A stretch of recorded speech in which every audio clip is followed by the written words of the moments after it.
¿para qué prevenir? Eso también, o sea, es importante tenerlo claro, porque todo tiene una razón de ser, ¿no? Entonces, finalmente, ¿qué es lo que quiero lograr? ¿Qué es lo que quiero conseguir? ¿Para qué prevenir?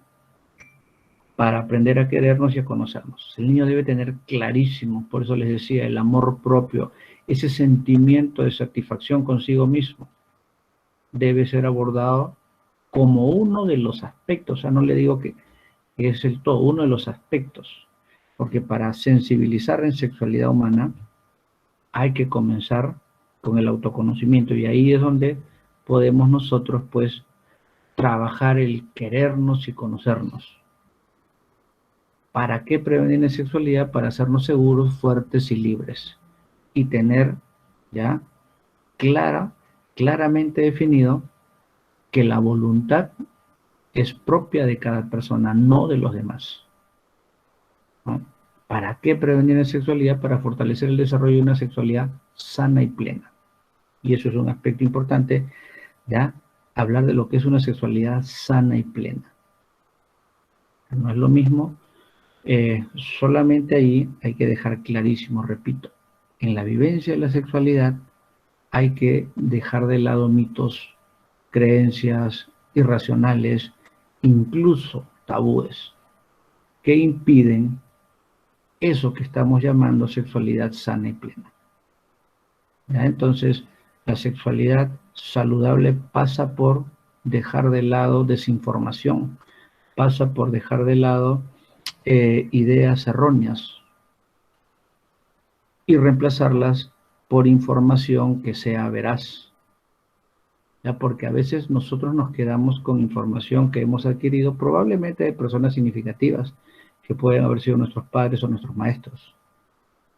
Pero tenemos que aprender también a desarrollar nuestra capacidad, digamos, del pensamiento crítico para poder cuestionar, para poder también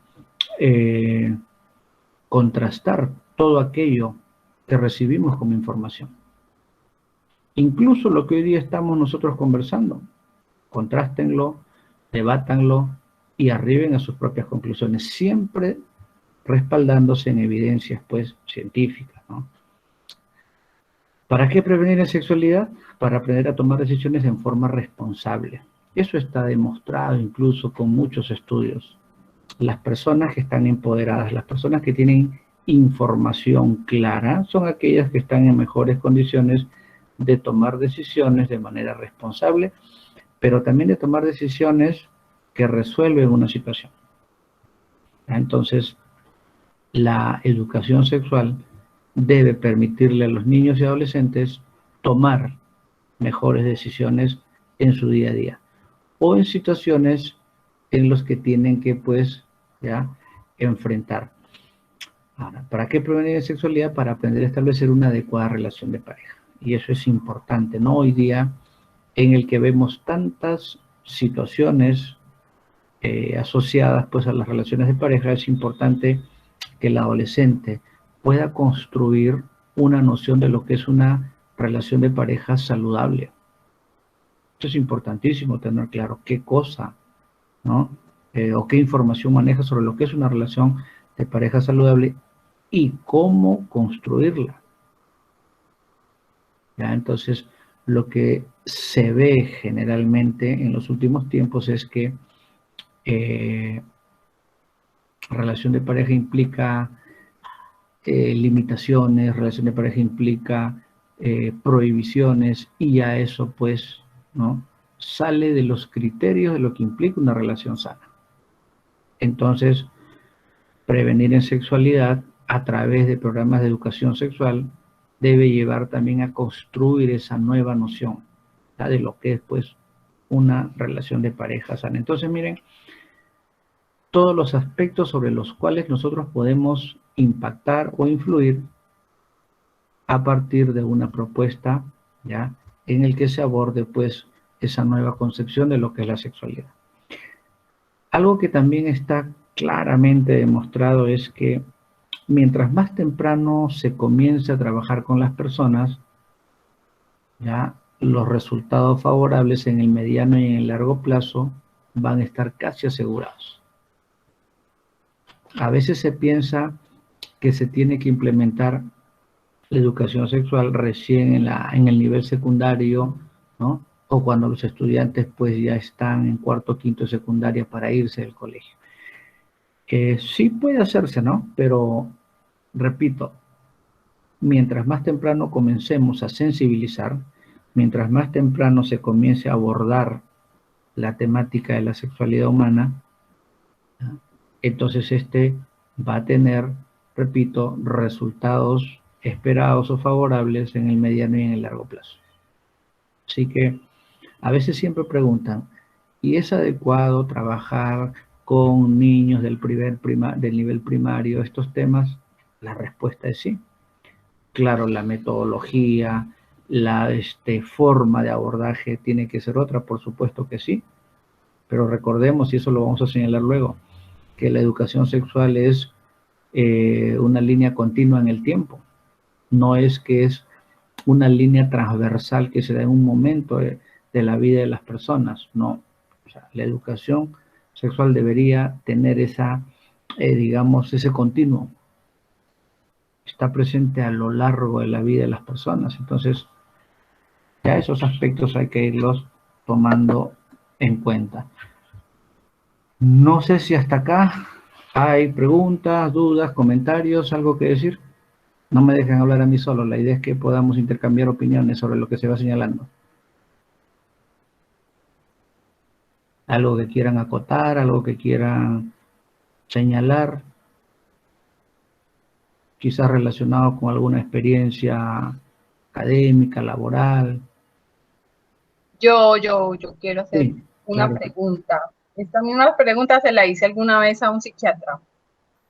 ¿Cuál es la edad ideal para que un adolescente comience su vida sexual?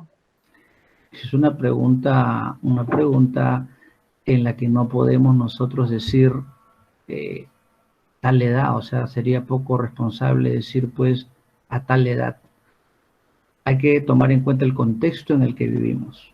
Hoy día, a ver, hay que tomar como referencia los estudios de DeVida hasta el año 2019, en el que DeVida todos los años hacía el censo nacional en los colegios públicos, ¿ya? Para conocer el comportamiento asociado al consumo de drogas, sustancias psicoactivas y también conducta sexual. Y hasta el 2019, los datos de DeVida nos indicaban que el inicio sexual en varones estaba en los 11 años y en niñas en 13 años. Entonces, pero eso es una, digamos, conclusión que se arriba a partir de lo que se recogía en colegios estatales, ¿no? Eso no se hace en colegios privados. Entonces es relativo, o sea, decir tal edad, pero sí podemos nosotros fijar algunos criterios que deberían darse. A ver, si los adolescentes tienen clarísimo la implicancia de lo que es una relación sexual coital, yo creo que es un primer aspecto a tomar en cuenta. ¿Vale? Si tienen clarísimo qué implica un contacto a ese nivel. Segundo, si hay el tema pues de la voluntad para poder ya tomar esa decisión, o es que esta obedece a una presión de los amigos o de la propia pareja. Tercero, el tema emocional. Si hay una, digamos,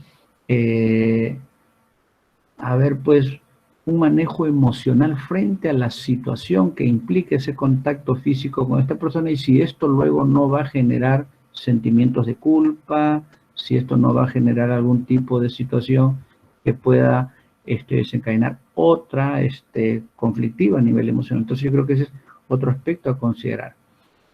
Ahora, ¿quiénes cumplen con estas características? Puede ser un adolescente de 12 años como puede ser uno de 16 o 18 años. Por eso te digo, no es, creo, responsable decir a tal o cual edad. Pero sí, el poder empoderar en cuanto a toma de decisiones, a la vivencia de sus valores, comunicación asertiva, va a permitir que esta persona pueda tener mejores herramientas para tomar la decisión en el momento que lo considere oportuno. Entonces yo creo que por ahí hay que analizar el tema, pero no, yo no diría que hay que decir a tal edad, porque si nos atenemos a lo que es el desarrollo físico, biológico del ser humano, hay adolescentes que después de los 15, 16 años recién tienen ese desarrollo físico propiamente, que los hace pues, o les hace tener esa característica del adolescente que ya creció. Y hay chicos, adolescentes de 10, 11 años, que tienen pues una actitud, una predisposición y un comportamiento, ¿no? Que uno a veces se queda sorprendido, incluso algunos ya con experiencias cercanas a contacto físico con pareja. Entonces, es relativo, no podemos decir ya una edad específica. No sé si eso de alguna manera responde, Mareide, a tu inquietud. Sí, pues sí, es que yo tengo una hija adolescente y con un psiquiatra que tiene una hija también. Él y yo coincidíamos que de pronto entre los, bueno, él en medio de broma lo decía, a los 25 años. Y hoy escuché a una neuróloga y decía que la madurez es en promedio el cerebro llega a los 23 años. Entonces, pues yo analizo que entre más maduro esté, pues más vas a ver manejar el tema de la sexualidad, porque conozco muchos casos de niños, niñas y adolescentes que inician relaciones de pareja muy temprana edad, noviazgos, y a la menor pérdida, como no tienen la madurez emocional, caen en depresión, ansiedad, ideación suicida, cútil, desequilibrios emocionales muy fuertes. Claro, pero ahí también, mira, como está vinculado a lo afectivo emocional, entonces por eso. Sí, ese es un aspecto importante que hay que tomar en cuenta, pero habría que preguntarnos, ¿no? ¿Qué cosa es madurez? Porque es otro concepto muy relativo. Hay chicos que 10, 11 años y pareciera ser que tuvieran 18, 20. Y hay chicos, de 17, 18 que pareciera ser que tuvieran 9, 10.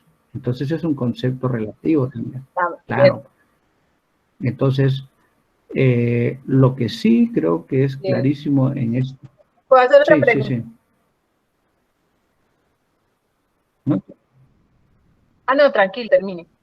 Entonces, lo que sí es clarísimo es que mientras más empoderemos, mientras más hablemos de estos temas de manera natural, de manera clara, con información veraz y objetiva, creo que vamos nosotros desarrollando las habilidades para que puedan tener autonomía y tomar la decisión cuando lo consideren pertinente, en ese sentido. O sea, creo que eso, como padres, es algo que podemos hacer. ¿Querías preguntar nuevamente, María? Sí, otra pregunta, sí, es que yo veo que la masturbación en los niños y hombres es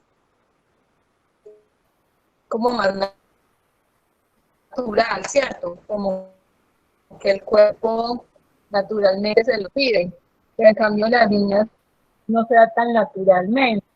Entonces, pues uno les puede trabajar el concepto de autoestima, de autoerotización, de acariciarse el propio cuerpo, pero ¿quién es el llamado a hablarle de eso y a qué edad comenzar a hablarles de estos temas? Yo pensaría que los padres, no me quedaría bien a un profesor, no sé, es pregunta. Se escuchaba entrecortado, logré captar que tu inquietud va por el tema de la masturbación que se da en adolescentes, ¿sí?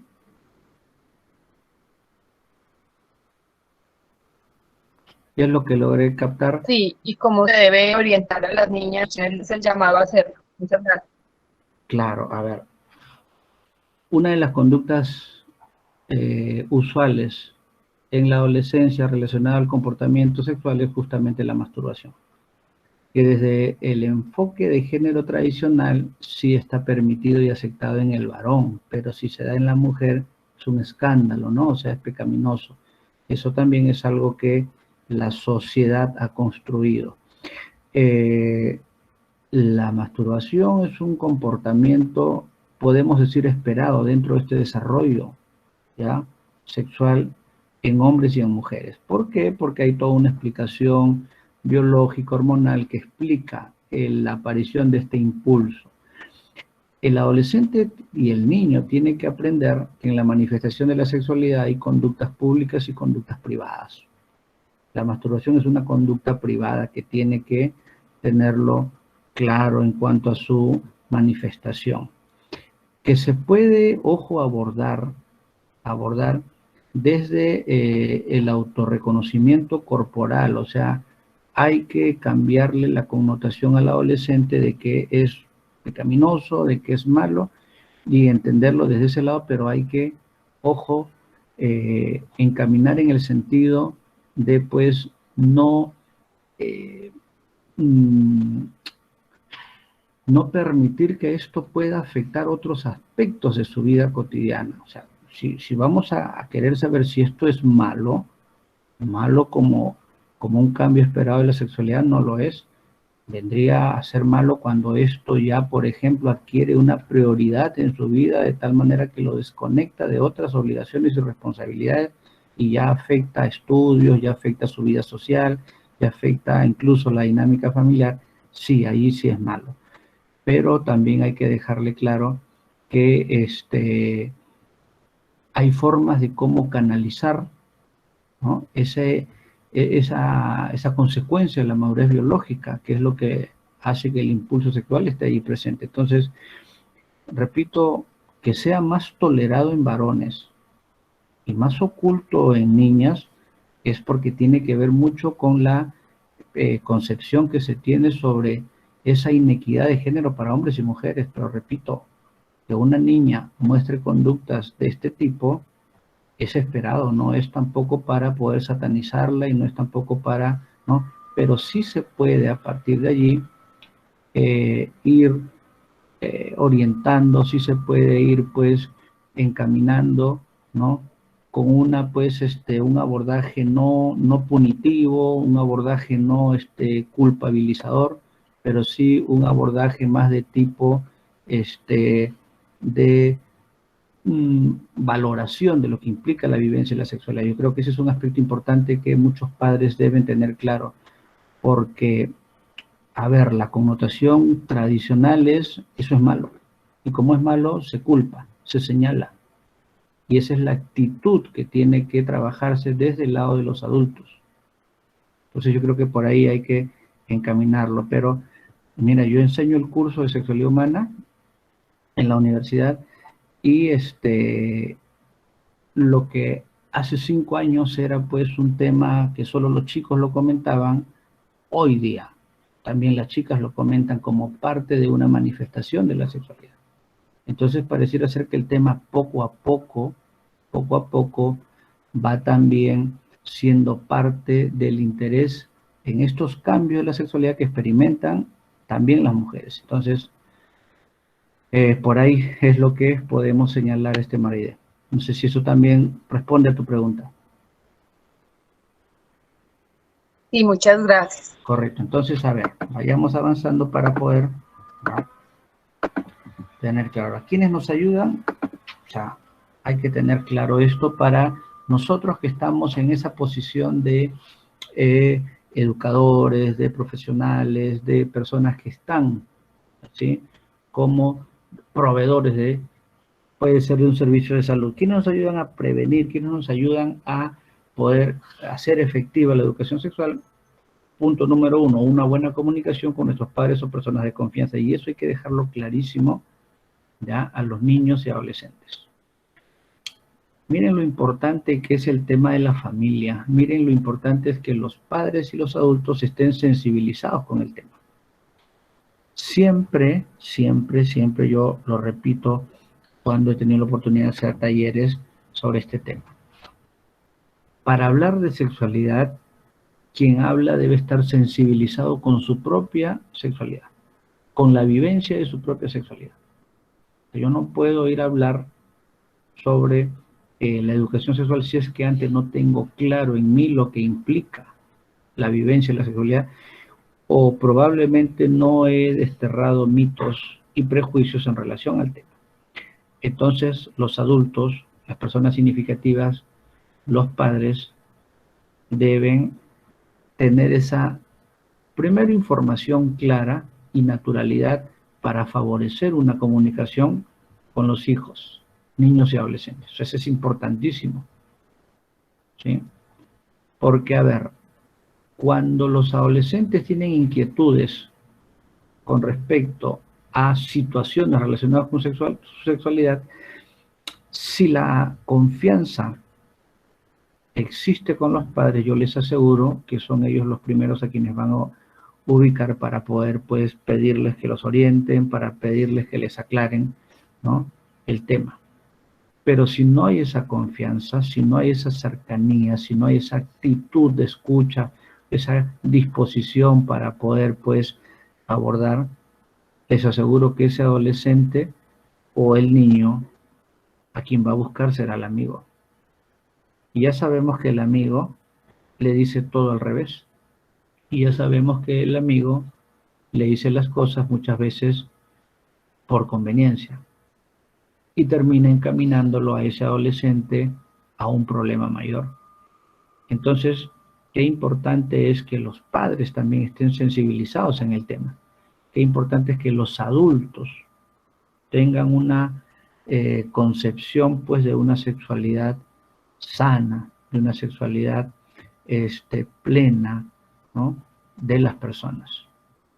Y que tengan, pues, una connotación también de que la sexualidad es un componente de la personalidad que permite o que también influye para el desarrollo, para la autorrealización.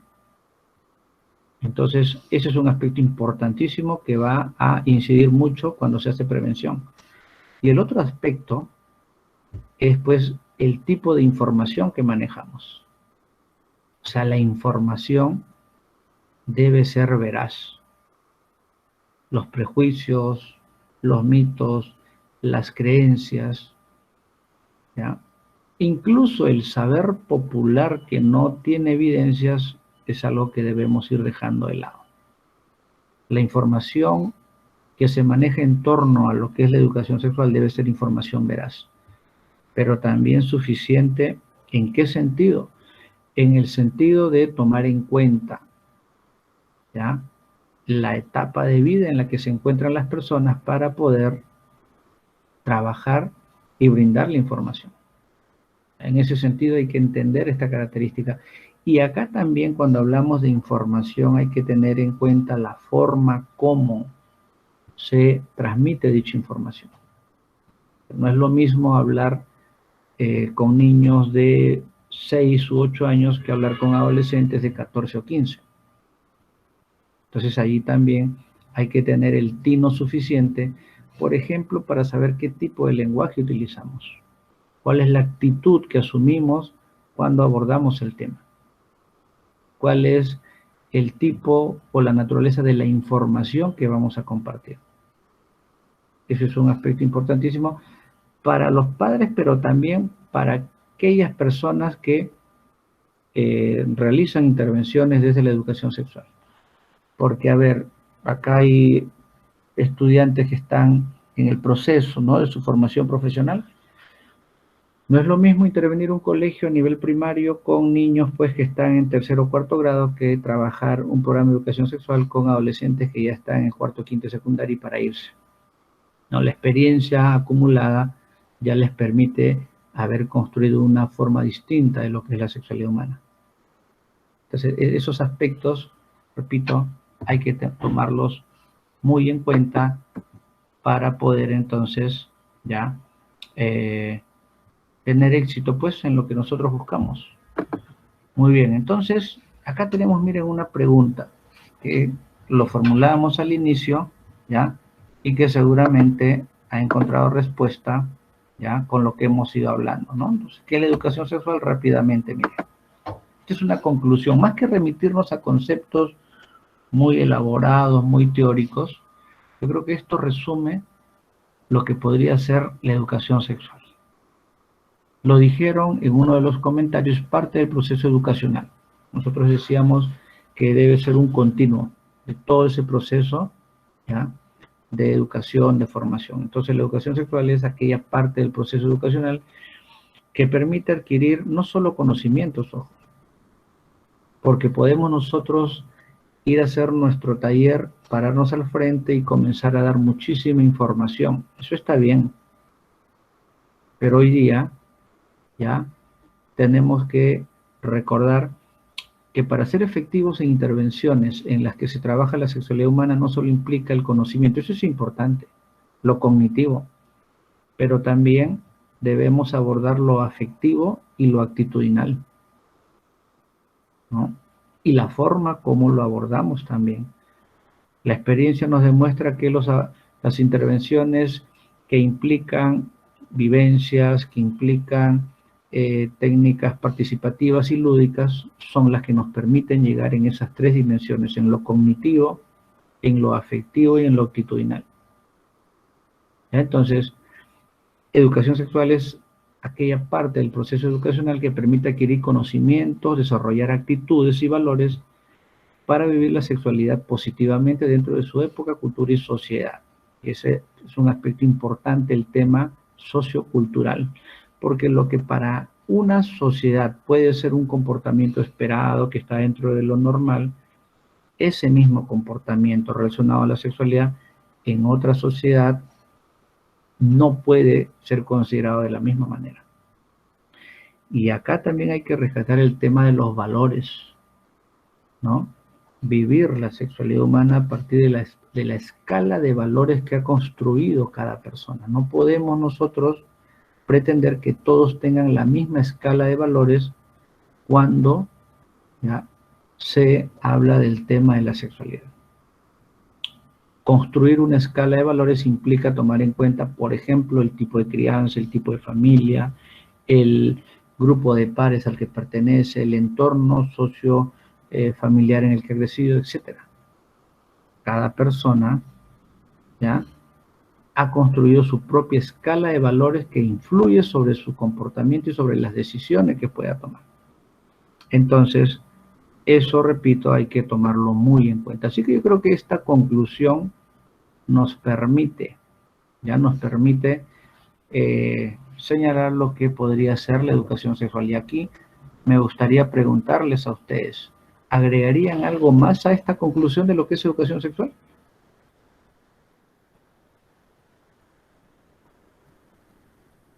¿Le agregarían algo más a esta conclusión, repito, sobre lo que es educación sexual? ¿O creen que ahí está todo dicho?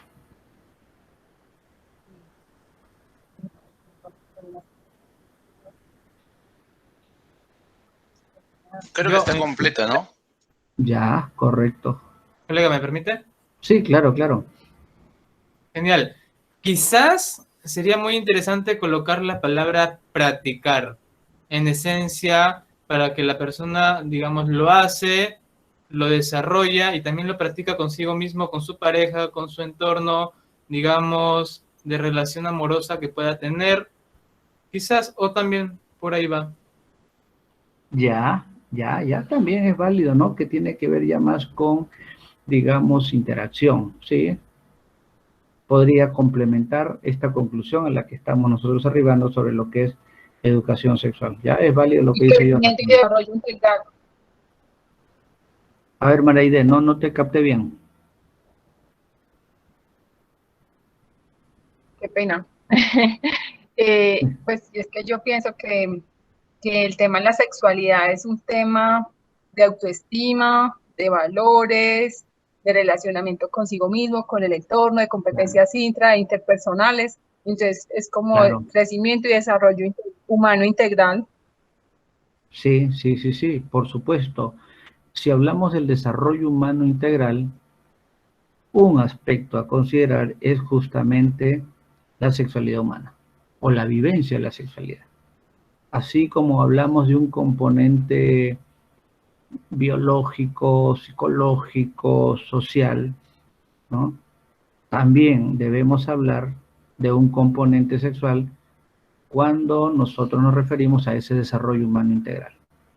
¿no? La sociedad está poco a poco sensibilizándose en ese enfoque y en ese análisis.